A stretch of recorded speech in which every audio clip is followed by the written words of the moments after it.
2,000 people watching. What do you care? Domestic Hashem wants. What is it? It's all water. I have some water. What is everything?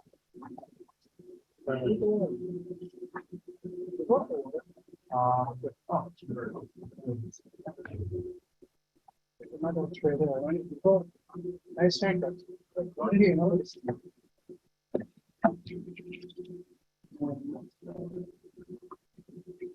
Okay. So, good Yosef. Good evening, good Yosef. Huh? Have to be next to you. You have to be next to me.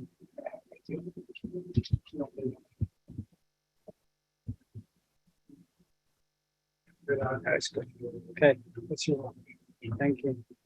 So,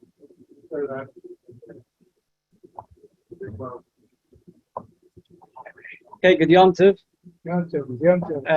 Sure you're aware why I'm saying good Yosef. Today is Chayos of Elul. Just to start off with something, a word about Chayos of Elul.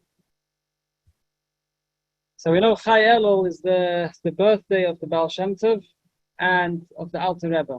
They were born on the exact same day. Baal Shem Tov was born on a Monday in the year Nachas. The letters of the year, the Hebrew letters of the year that he was born spells what Nachas, 1698 on a Monday. And the Alter Rebbe was born in Kahos. That's in 17, I'm not sure exactly which year. That was actually on a Wednesday. So that's the exact same as this year. Tomorrow is Wednesday. So we all know that there's always a connection between the parsha, which we read, and the festivals that occur in the week when we read that parsha. This is said in the name of the Shalah. The Shalah writes this with regards to all the Yom Tovim. So the same thing as with regards to the Yom Tov of Chayos of Elul. So what is the connection between Parshas Kisavai, we read this week, and Chayos of Elul? I'm not going to get into it. There's a whole sikha where the Rebbe explains that the connection between the Parsha Kisavai and Chayos of Elul. So what does it mean, Kisavai? Kisavai means when you come into the land. Kisavai ha'aretz. The Parsha begins by telling us when you come into the land that Hashem gave you, and then it goes on to talk about the mitzvah of Bikurim, how you have to bring the first fruits to the Beis Hamikdash and show thank you to Hashem. So there is a discussion. What does it mean, Kisavai? What is the definition of coming into the land? Is it the second you come into the land? Or is it after you inherit the land and you conquer the land? So the pasuk says clearly in our parsha, the first pasuk says that you're going to come into the land and you're going to inherit it and dwell in it. You're going to be fully in the land. And only then you have the mitzvah of bringing the Bikurim. So that's what it means, Kisavai. When you come in, but how, in what way are we talking about? You're coming in a full way. You're coming in all the way. Not just when you poke your nose into the land. When you're there and you've conquered the land fully and you've dwelled in the land, which took 14 years, and only then you have the mitzvah of the Bikurim. So we see that Kisavai means when you come fully into the land. Why does Kisavai mean when you come fully into the land? How in the words Savai do you see that it means when you're fully into the ground? Obviously the pasuk itself says when you conquer the land, when you dwell in the land, and when you're sitting in the land. But how do we know that? How do we see in the actual word Savai that it means that you came fully into the land? The Rebbe explains that we find different places in halacha, for example, on mikveh, it says that you have to come into the water, right? But what does it mean to come into? What does it mean to? What does it mean to come into fully? Even one hair sticking out, it's no good. So we see that Savai, Bia, coming in means fully coming in. That's the parsha. That's the message. So I will know it's 14 years. This is the Gemara says. 7 years to conquer the enemies and 7 years to divide the land. So that's the idea of the parsha, is fully coming into the land. So the Rebbe explains the same thing, Chayos of Elul. The same thing is what did Chassidus, what did the Baal Shem Tov teach us? What did the Alter Rebbe teach us? They taught us the concept of Kisavai, of being completely in. What does that mean? That means you could be doing Torah mitzvahs, but your whole being isn't fully invested in it. You're doing it like as a part-time thing. It's I am who I am, and then I'm doing the Torah mitzvahs. So the message, but what the Baal Shem Tov and the Alter Rebbe told us through Chassidus, that's not enough. You have to be fully in it. Kisavai, all the way. Just like Kisavai in the Parsha means to be all the way in the land fully. So the message of Chassidus, of Chayelo, the Baal Shem Tov and the Alter Rebbe told us, is to be fully into Torah mitzvahs. Savai, to be all the way in, fully. So that's just, I'm sure Rabbi Moses tomorrow will bring more about it. Right? I was told he's Fabrengi tomorrow. Correct. I didn't want to take away the whole Fabrengi. We're rather from Australia. Oh, Rabbi. So I'll just go. We'll discuss a little bit today some halachas with regards to refuah on Shabbos. Maybe somebody already gave you shit. I don't know if I'm going to be teaching anything. Maybe we'll just be going over. So you'll know that's a halacha that the Chazal put out that you're not allowed to take on Shabbos. The person is not allowed to take medicine on Shabbos, right? And the Gemara says the reason is because you're going to come. Somebody is when he's not well, his mind is a little bit. He's a bit concerned about himself, and he could get carried away, and forget that it's Shabbos, and he might come to grind the samamonim, the certain types of medicines, whatever they used to use, certain herbs. They used to grind herbs, and that used to be the medicine. So if you're gonna be allowed to take medicine, and you're not gonna have the medicine, you might go crazy or forget it's Shabbos, and you'll grind. And we all know grinding, melachas teichen, you're not allowed to do on Shabbos. So there is a question which came about maybe in the past 50, 60 years. So we know there's something called, where I come from, it's called vitamins, but I know over here it's called vitamins, right? Vitamins. People take vitamins. Vitamin C, vitamin D. So the question becomes, on Shabbos, is one allowed to take vitamins on Shabbos? Where the pharmacy. Oh. What does the pharmacist say?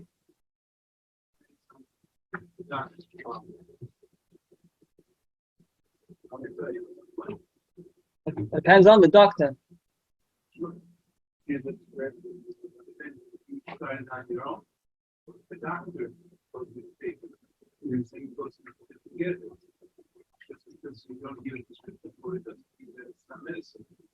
Right. Okay. When I lived for 6 years, you look now Okay. So yeah, but today we don't grind anymore. There's a tshuva in the Igros Moshe. Moshe Feinstein talks about at length this subject, and many others talk about it. More contemporary Rabbanim. I'll just say some of the ideas, and we'll see at the end if it matches up. So in general, and you'll correct me, pharmacist, we could say that there's perhaps 3 different reasons why somebody would take vitamins on Shabbos. Or bichlal vitamins. There could be a reason number 1. Somebody might be taking vitamins in order that he shouldn't get sick. In other words, he wants to be healthy to prevent. He wants to be, fitting all the numbers that the doctors prescribe in all the vitamins that he should have. That he should not get sick. Should have a strong immune system, right? Then there's another reason. Perhaps somebody might take it. It could be somebody feels weak. He's a weaker person. It's low energy, and the doctor might prescribe him to get a little stronger. Take some whatever iron, whatever it is. Take something to get stronger, have more koyach. And a third reason, maybe perhaps, is like a food supplement. The supplement, he's fine. He just wants to, instead of eating this amount of oranges a day, he just wants to have a vitamin C just to make it a bit easier. Instead of wasting time to eat all the oranges. I take it for different reasons. You take it for a 4th reason. No, for shlom bite. My wife give it to me. Oh, that's a 4th reason. That for sure is allowed. Huh? I'm joking. This yet substitute. This yet? Yeah? Good. You keep me warm. Yeah. So let's start with the first thing. The first thing, take somebody taking something, somebody who's just taking it that he shouldn't get sick. So do we find that there's a difference between somebody taking medicine and somebody who's sick? Or is there a difference if somebody's perfectly healthy and he wants to take the medicine just that he shouldn't get sick in the future? Is there a difference? Do we find a difference? So it doesn't say clearly in Shulchan Aruch. You won't find any clear, exact case. It's discussing the whole time somebody who's sick. Why else would somebody take medicine, right? But there is a halacha that talks about somebody who has a makkah, somebody who has a wound, and that wound is completely healed. He had a cut and it's completely healed. And he wants to put on a certain leaf. They didn't have band-aids. At the times of Shulchan Aruch, they had a type of leaf that you want to put on in order to guard that the wound shouldn't open up again. In other words, your wound is completely healed. You just don't want it to reopen. You don't want the clothes to scratch it and cause it the blood should come out again. So that halacha says clearly is allowed. It's mutter. It's not considered a refuah of the Shabbos. It's not considered that you're being over transgressing the takana, the gezerah of the chachamim of taking a refuah of the Shabbos. That's allowed. Where is it? Like at the Band-Aid? Yeah, that's what they had in those days. Okay, it says a retia. It was a type of type of an ointment that it probably has some sort of leaf or something. With the cream or without the cream? Cream could be a different issue, but it doesn't say the lashon over here is retia. Retia is some sort of ancient form of a bandage. Yeah, leaves. Look like that. Okay. And What's access to the grind? right, so that's a good question. So anything, the original reason is that the person shouldn't come to grinding. But at the end of the day, anything that classified in that causes you healing is also. There's a whole question nowadays. We don't actually grind the medicine, so why is it a problem? It's a whole discussion. But at the end of the day, yeah. They grind that. Fancy. There's a pharmacist compound. I don't work on Shabbos. You're follow up. He doesn't know what's happening in Shabbos. Because you're follow up. Huh? You're follow up. The average balabos does it. The average person Does not exactly. So that's another whole discussion. Another whole discussion. Chaim Noah brings it down. A lot of recent posts can discuss that nowadays it's made in a factory, no one does it. So what's the reason? Why shouldn't we be able to take medicine on Shabbos anymore? The whole reason is you're going to come to grind it. But if no one grinds anymore, so that's a whole discussion, right? You could crush your medicine. Well, why is it exera? Because the original is that you may come to grind. Here, Right. you're making exera that even though you're not grinding, it's an exera. Right. even It's a when good you're not question. grinding. The factory grounded, made Right. millions of pills, and you have a bottle of. It's a good question. So it goes back to the whole discussion of when do we say that since the reason's gone away, that the Gzeira goes away. The whole discussion in the Gemara discusses with regards to Yom Tov Sheni, right? We keep 2 days Yom Tov, even though the reason doesn't really apply anymore. That's another whole discussion, another shit. But at the end of the day, bottom line is, even nowadays, any Rav will tell you, you can't just take medicine. Under certain circumstances, you can. We're discussing now taking vitamins. But it's still, even though the reason isn't necessarily there, it's still, the halakha still remains. Might crush your medicine. You won't be able to Might crush it. Are you saying even nowadays people crush it? They want to be the older person and not Saying to grind into your water. They don't grind it, they mix it into the apple stuff. Right. They crush it. They have a pressure. Right. Okay. I hear it's a good point. But anyway, but back to what we're saying over here. So we see from this halacha that somebody who had a wound that's completely healed and he's only putting it on to prevent it from coming back is mutter, is allowed. It says clearly it's allowed because for a very obvious reason. Because when is a person going to come to grind something? What was the original reason? Because a person, when he's in a state of not being well, he loses himself a little bit. He panics a little bit. So he might forget it's Shabbos, and he's going to come to grind. But somebody who right now is fine, he's just worried about the future, so then we're not worried that he's going to come to grind because he's not so he's more relaxed. So from this halacha, we could perhaps see that maybe this is brought, that maybe we could say to somebody who's taking vitamins, just to prevent himself from getting sick, perhaps, that those that want to say it is allowed because you're preventing, and preventing doesn't come under wasn't something that the Chachamim ruled out, because a person isn't so bold, he's not going to forget that it's Shabbos. So far so good? Speak louder. Person is grinding or is bathing. Is it because if he doesn't do it, then he will get reinfected with the pregnant? So it's called nefesh. Right. Those Obviously, days- right. Those days, as opposed to today, it's not different. They didn't do that. They could have sepsis. Right. It could be, but the reason over there is given. So you're saying even without this, you're saying if obviously if there's any chance of chas v'shalom koach nefesh, right.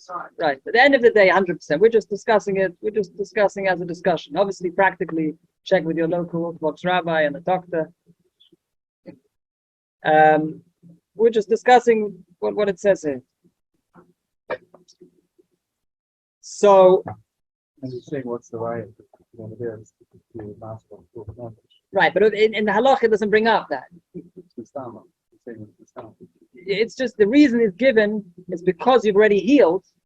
The same reasoning, I'm saying the same reasoning, it says why it's allowed to put something over your already healed wound.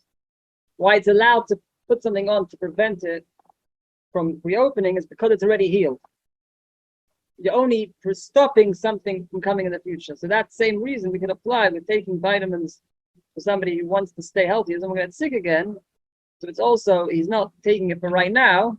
So if he would be taking it for right now, that's an issue because now he's not well, he might forget it's Shabbos. But if he's already fine and he's just future, then a person is more tranquil.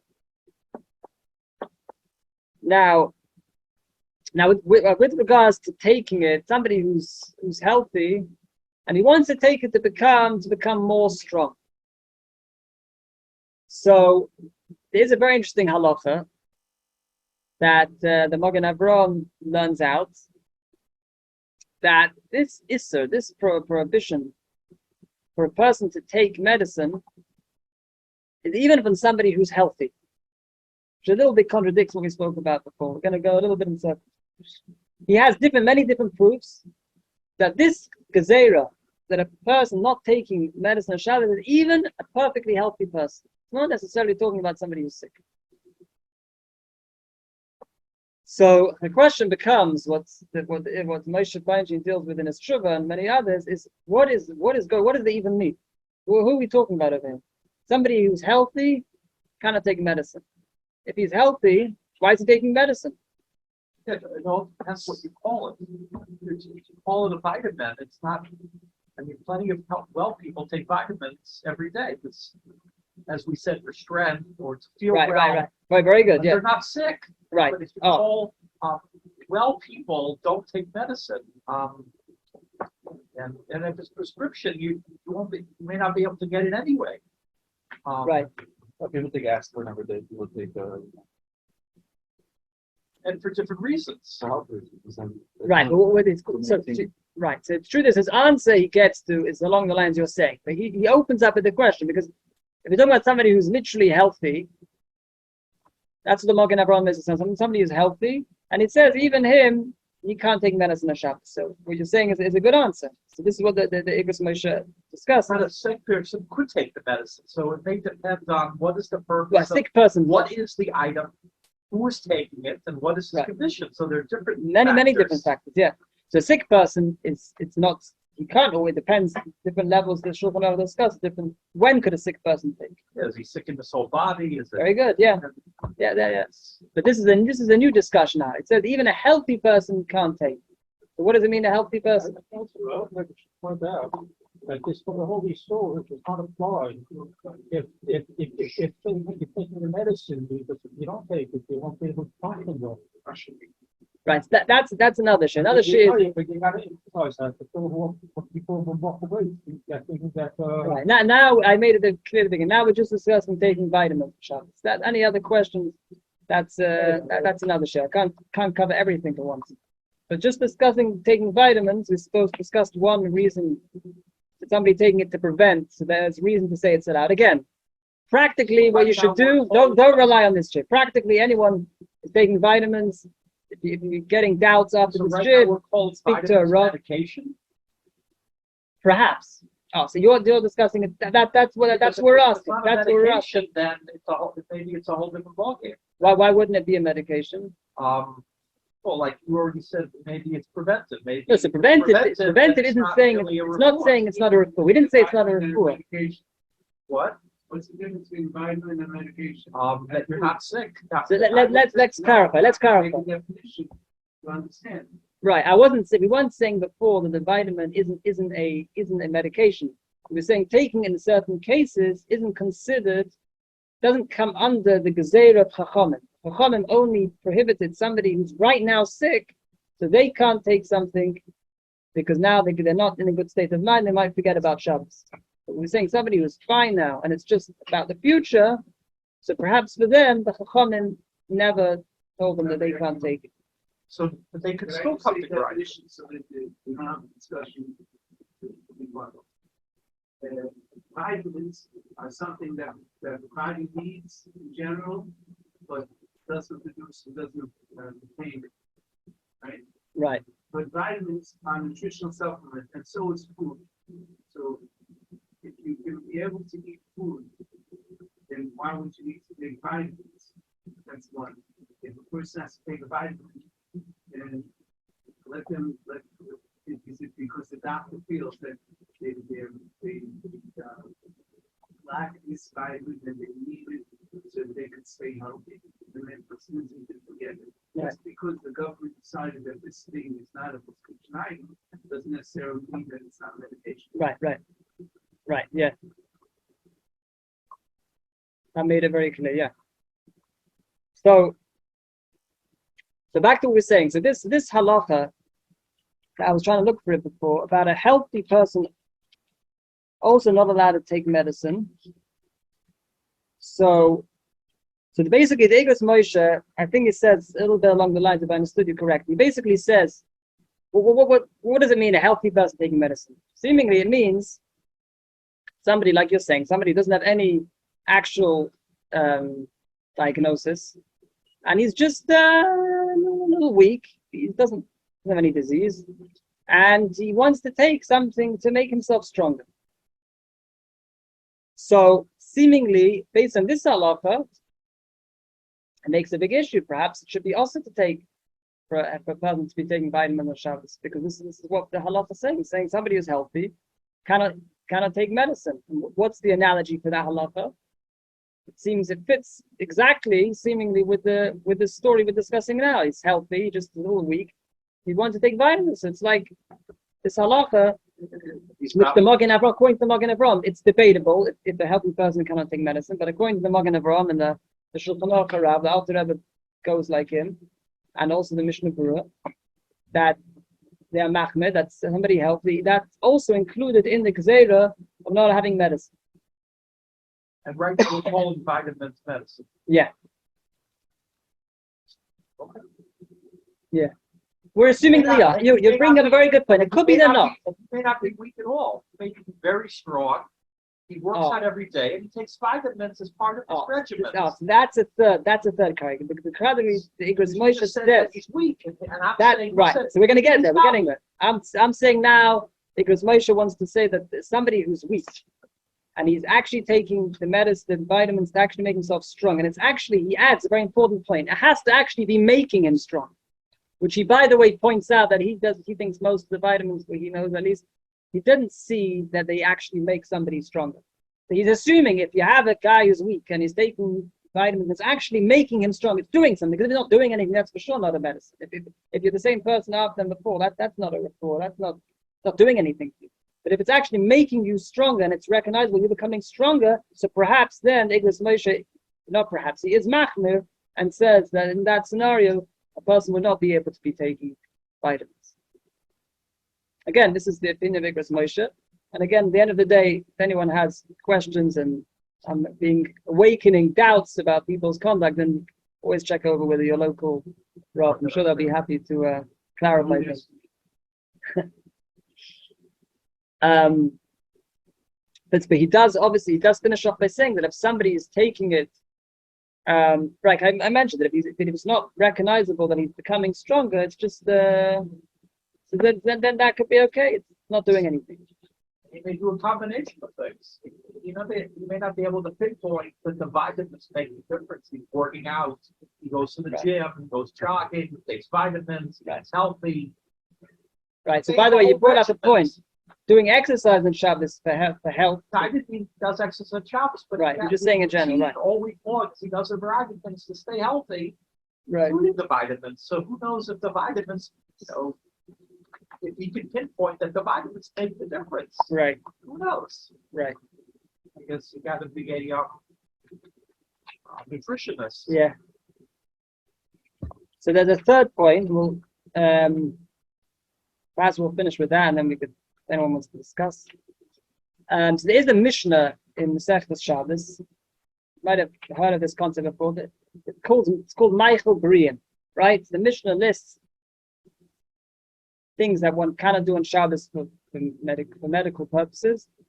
But then it lists anything that's Michael Brian, anything that's a food that regular healthy people take. Which, by the way, doesn't mean everyone eats it. It just means there's a decent amount of people in the world, healthy people, and they take this. They're perfectly healthy. They just take it's Michael Brian, food of healthy people. So the Mishnah says clearly that even somebody who's sick and he's taking it, let's say broccoli. Who eats broccoli? Not too many people eat broccoli. There's a few people who eat broccoli. So it's Michael Brian, healthy. So somebody who's diagnosed chas v'shalom with something, and the doctor tells him, you need to eat this amount of broccoli every day to make you feel better. So is this a problem on Shabbos? So that's what the Mishnah tells us. The Mishnah has to tell us that. We wouldn't know this. It says that any healing on Shabbos is a problem. So the Mishnah tells us no. There's an exception to the rule. If the healing process is being done with something that's a Michael Brian, it's a perfectly healthy food that healthy people eat, then there's no problem. Even though your intent is purely for the sake of getting better.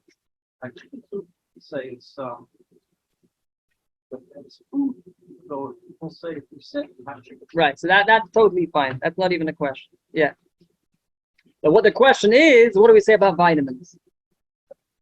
So there are those which want to say, yeah, why not? It's Michael. You have healthy people. They take the vitamins. So it's like a Michael Bream. It's just like chicken soup. It's like another food that people eat. So this is. I'm just telling you. These are things that different Rabbanim say. You take it or you don't take it. Again, you have to check with your Rav. But these are the different discussions that are brought up. You know why they say chicken soup? They say that the skin of the chicken is a natural antibiotic. That's why. So somebody decides to cook make the chicken soup, and then they take off the skin. So the color of the color. Oh, you're supposed to eating the skin. You don't have to eat the skin. There are people who do it for time. But then I don't understand. You're saying that the medicine is in the The skin is not good. It's not healthy for you. Right. No, it has natural antibiotics. That's why the club is used to tell them that make chicken soup. But I don't Even though they say chicken is not healthy. Why should we be unhealthy? Right. Well, there are always pluses and minuses. Right. So let's just wrap it up. So this last point I was saying, so in the Shmir Shabbos Kilchasa from Shlomo Zalman Auerbach, he writes he didn't wrote it, but his Talmud wrote it, and he overlooked it. So it says that if you're taking the vitamins in place of food, so then it looks like he take is matter. Like what? Allows it. Correct. We were discussing, I'll go over now. Yeah. I'm just gonna make a Alright. summary what we just spoke about, and then it's Meyer at 9:30. And then afterwards, anyone has questions. So we were discussing about taking vitamins on Shabbos. We all know this. You're not allowed to take medicine on Shabbos, certain people can't take medicine. Obviously, if there's a life-threatening situation or if somebody's affects his whole body, that's another whole shit. But assuming that somebody who's taking vitamins doesn't come under those categories when you're allowed to take medicine, so is he allowed to take it? So basically, we discussed there could perhaps be 3 different reasons why somebody might be taking vitamins, and those reasons might make the difference. Could be somebody's taking it to prevent themselves from getting sick, which that's people want to say based on another halacha that discusses putting on something to guard a wound from reopening, so that would be allowed because you're already healed, just about stopping it from reawakening. So the same thing could be said with regards to taking vitamins. You're perfectly fine now, but you just want to stop something from happening, so that could be fine because you're not bohol, you're not going to forget about Shabbos. Although there is a bit of an issue with that svara. There's a Prima Godim. He writes something like that somebody who's taking something shalayechlash, you shouldn't get weak. So he does say that would be an issue. It's all a very big, broad discussion. Just saying and then perhaps somebody might be taking it to become stronger. Somebody who's a weaker person, he wants to become stronger. He wants to become a starker mensch. So they could based on the way the Moshe understands Magen Avraham, that would come out to be an issue. The Magen Avraham over there discusses about a healthy person taking medicine, and he says that would be an issue. And the Moshe explains that what does Magen Avraham mean? He means somebody who's healthy, but just has a feeling very weak, and he wants to take something like vitamins to make himself stronger. So that would be awesome. But of course, if it doesn't make any recognizable change, he's just taking it and he stays the same person, then the Moshe Feinstein would be fine. And then there's a third option: somebody might be taking vitamins just as a supplement to eating certain quantities of food, and he just wants to have an easier way out. So that seems like that might be Michael Briam, which the Mishnah just tells us is allowed. Any medicine that's a food that regular healthy people eat is fine, even though you're doing it for the intent of refuah. So perhaps somebody who's just taking the vitamin in place of food, that it seems like from the Shemiras Shabbos Kilchasa, that I think it's brought down actually in the name of Shlomo Zalman Auerbach, that would be allowed. But the bottom line is you should always make sure to check with your Rav. This is just a discussion, a share. And anyone have any questions? Huh? You would about Chayel. So that was at the beginning. I could say it over again. Say it again. Say it again. More people. Say it again. I was saying tomorrow there's going to be a Fabrengen here, so I didn't want to take the whole Fabrengen. We can start from now. We have to have some L'chaim. Yeah.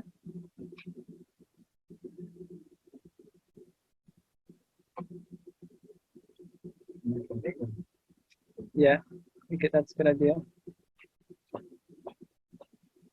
Which Nigan? What's your favorite Nigan? Maybe we could share an idea of Tanya. Sure. In honor of the Alter Rebbe. That's a very good idea.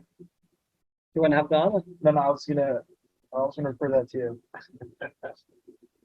Putting you on the spot. Yeah. There is something interesting. I'll tell you. Today's learning. It's not from the day, but something that's relevant today is that today being Chayel, I can mention to you the birthday of the Baal Shem Tov and the birthday of the Alter Rebbe. So there's something very interesting that in Shah HaYichud V'Hamuna, so the first chapter, are you familiar? Not First chapter of Shah HaYichud V'Hamuna, the second part of Tanya, it's called Shah HaYichud V'Hamuna. okay. We're learning this right now. Oh yeah? With Bazir brother. Wow. Like the third one. So in the first parak, he discusses the idea of how Hashem is creating the world every second.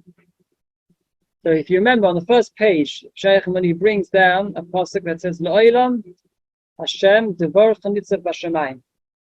It's from Tehillim, that it says that the word of Hashem is always standing in the heavens. So he says over there that the Baal Shem Tov explained on this pasuk, what does it mean that the words of Hashem are standing in the heavens? It means that the words that Hashem used to create the heavens, Vayhi Rakia, maima, the expression Hashem used to create the heavens, stands in the heavens continuously, and that's what gives it life. Meaning, what gives life to the heavens? What's creating every second the Shemayim? It's the words Vayirakia that Hashem created the heavens with. That's what's keeping them constantly existing every second. And he goes on to say how every single second Hashem is creating the world. Right? That's the first page of Sha'ar Yichud V'Emunah. So there's a famous question on this. That this Pirush, I'll say L'chaim together.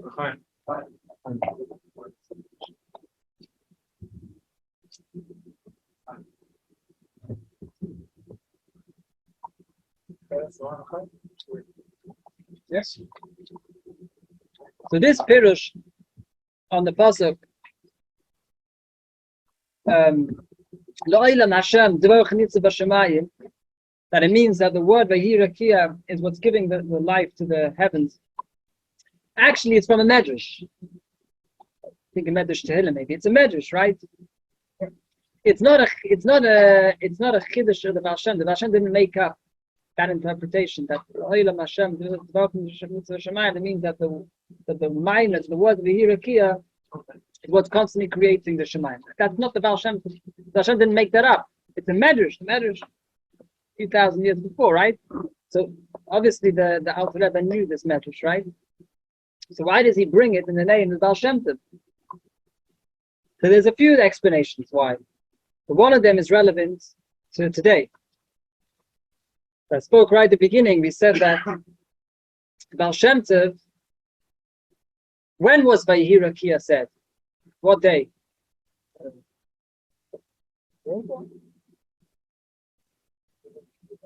Vayirakia. Huh? Yom Sheni. Oh, Yom Sheni. And when was the Baal Shem Tov born? Yom Sheni. Yom Sheni. The Baal Shem Tov was born on Monday. Vayirakia was said on Monday.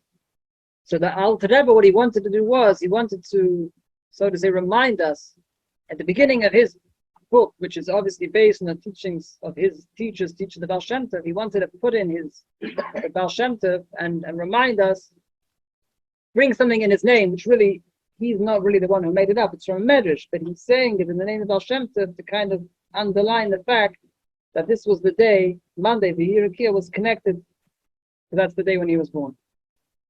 That's something connected with the time. That's not what I said at the beginning. I said at the beginning is, I should say it again, I'll say it again. Yeah. Is that there's a whole sikha where the Rebbe explains the connection. It says the Shalah says that all the Yom Tovim, which are always connected with the Parshat HaShavua, always connected with the Parsha, right? There's nothing random in Yiddishkeit. Everything has a hashgacha process. Everything has a reason. So what's the connection between Parshas Kisova and Chayelo? So the Rebbe explains like this. Explains what does Kisova mean. Kisova is the first words of this parsha. The first word of the parsha means this has in it the whole parsha. The first word isn't just a random word. The name of the parsha isn't just because it's the first word of the parsha. You know the proof of how we know that. Because you have Parshas Toldos and you have Parshas Noach, right? How does Parshas Noach begin? Huh? So what word comes before Toldos and Noach? Toldos. And Parshas Noach is before Parshas Toldos, right? So why is Parshas Noach skip and Parshas Toldos? If you want to tell me that Parshas Toldos is before, so that word comes before. So the next time we can't have two parshas with the same name, right? But it's the other way around. Noach was first. It's first, and we wait till 3-4 words in, and then we say Noach. We call it Parshas Noach, right? So that's the proof that the name of the parsha isn't just a random name because it happens to be the first word of the parsha. It's a big proof, right? It's the reason we call it that name is because the Chazal, the Chacham understood that this word has in it, expresses in it the whole parsha. So Kisavai, the words Kisavai expresses in it the whole idea of this parsha. Which what does Kisavai mean? Kisavai means when you're going to go into. What does it mean to go into? So the pasuk says, "V'yurashta v'yashavta." You're going to get into it, and you're going to be Yerusha, and you're going to be conquered, and you're going to be in it all the way. So, which by the way, the Rebbe points out another beautiful idea, that when we say that kisave means that you come all the way in, there's two ways you could explain. You could explain, doesn't mean every individual, when every individual gets comfortable and he's in, or is it when everyone, the whole Klal Yisrael are in? So Rashi points out, you see from Rashi that it's talking about all the Yidden.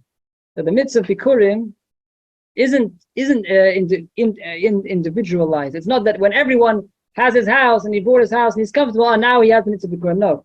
He doesn't bring Bikurim until all his brothers and everyone has settled down. So again, Kisava we see means when you come all the way in.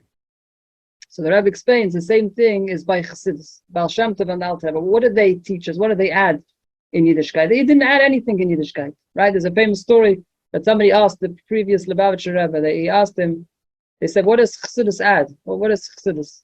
So he was in the story. He was in a hotel, and he took a lamp. He had next to him a lamp, and he shined it in the corner of the room, and it lit up the corner of the room. So he said, "What happened now? I didn't make anything new. I just lit it up. It was always there, but you didn't notice it." So the same thing, Chassidus was just taking things that already exist in Yiddishkeit, and it was lightening them up. It was showing us, underlining the ideas. So what Chassidus did was, it brought the idea in Yiddishkeit. Yiddishkeit should be in a way of kisave, that we should be completely in it. It should permeate our whole existence. Just like a mikveh, right? He says, "V'yovay al hamayim." You have to be in the water all the way, even one hair can't be sticking outside. So the same thing Chassidus taught us, how we have to be completely in Torah and mitzvahs all the way, a whole being. So that's the L'chaim. And you want to finish up with the nigun? To finish up with the nigun.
Okay, thank you.